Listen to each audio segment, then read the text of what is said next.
would you say that the Chinese, were you able to detect, or was it apparent that there was some urgency to make some progress, given what we're hearing about Chinese businesses being shuttered en masse, factory activity declining, PMI declining, maybe even some social unrest? Could you detect that, or was there, for lack of a better term, a stiff upper lip shown to you? Look, the vice premier is a very skilled negotiator. He is a high-ranking Chinese official. I had a very good economic briefing beforehand, but there was no sense of anxiety. There was a sense of moving forward. There was a sense of mutual respect. There was a sense that we had shared interests. But I have seen what's going on in the Chinese economy. We can see what's going on with the shipments to the U.S. And again, we are the deficit country. Historically, the deficit country has a better negotiating position. Mr. Secretary, part of China's plan over the last several years has been to manufacture far more goods than it can ever consume. It exports that not only to the United States, but to other countries around the world. Other countries like the United States and countries in Europe have felt like they're getting dumped on with all of these excess goods that are being manufactured.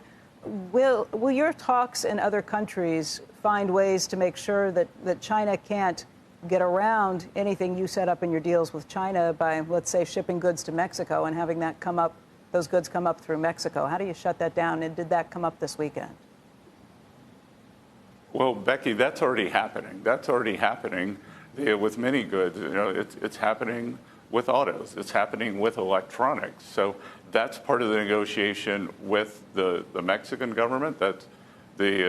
It's part of our overall strategy. And Chinese have an economic plan called dual circulation. And with dual circulation, our goal is to make sure dual circulation means export and domestic use. Dual circulation cannot mean that China overproduces and that only Chinese goods are consumed in China and then they export the excess to the rest of the world. So we have had the equivalent, because of these high tariff rates, of an embargo on China, and those goods are going to leak to the rest of the world. So, you know, our negotiations, we don't need to tell other countries what they need to do. They are seeing this wave of Chinese goods coming to their shore. They have to find a home, and that could be at a discount price, undercutting local producers. Mr. Secretary, I have a question for you, which is the market's obviously very happy about this morning. I think the global economy is quite happy about what you've been able to accomplish over the weekend. The question I would ask is how what you've accomplished over the weekend squares to some extent with some of the things that we've heard over the past couple of months from the administration about what the tariffs ultimately could do to both box out China, put pressure on them to do other things for us, to create meaningful additional revenues in the form of tariffs, and perhaps most importantly, to force manufacturing back to the United States. And so by lowering these tariff rates, to some degree, I'm sure there are critics who would say that it upends some of those goals. Well, again, Andrew, this is just a pause. The April 2nd tariff level for China was 34%. So we have moved that down from 34 to 10. We still have the 20% fentanyl tariffs that were put on in February. So we just in 2025, we have added 30%. And again, one of the most important things that we're doing, we do not want a generalized decoupling from China, but what we do want is a decoupling for strategic necessities, which we were unable to obtain during COVID, and we realized that efficient supply chains were not resilient supply chains.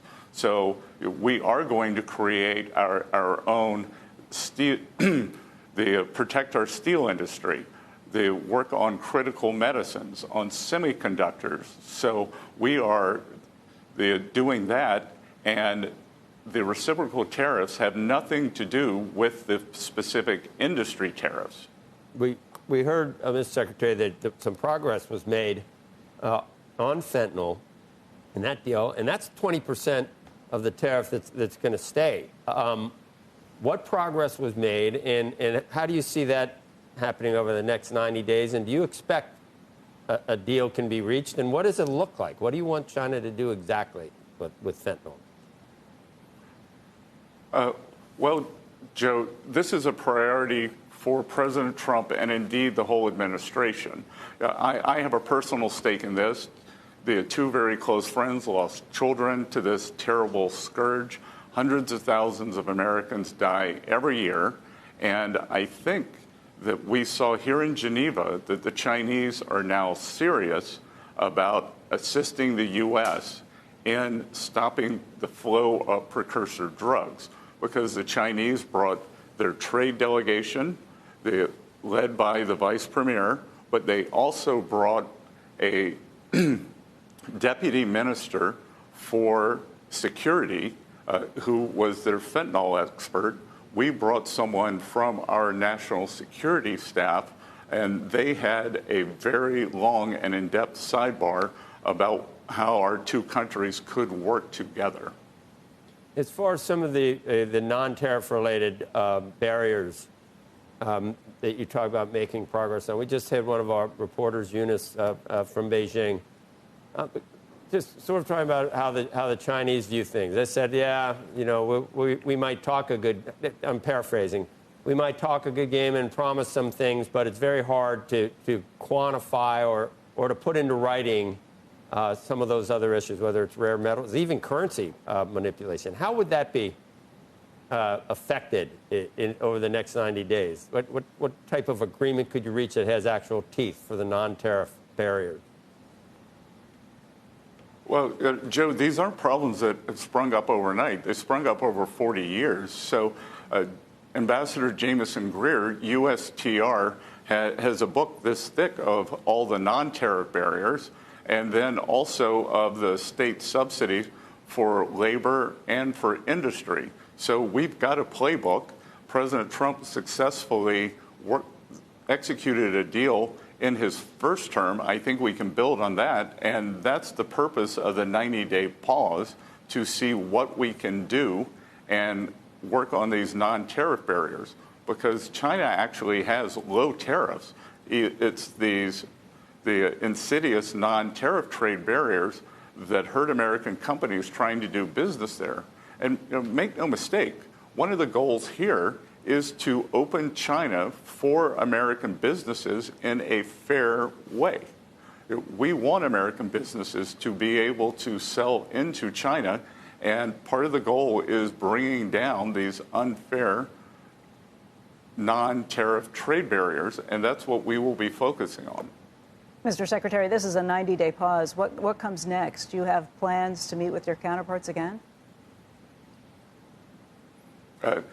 Becky, as I said, the good thing is we had a plan, we have a process, now we have a meeting mechanism.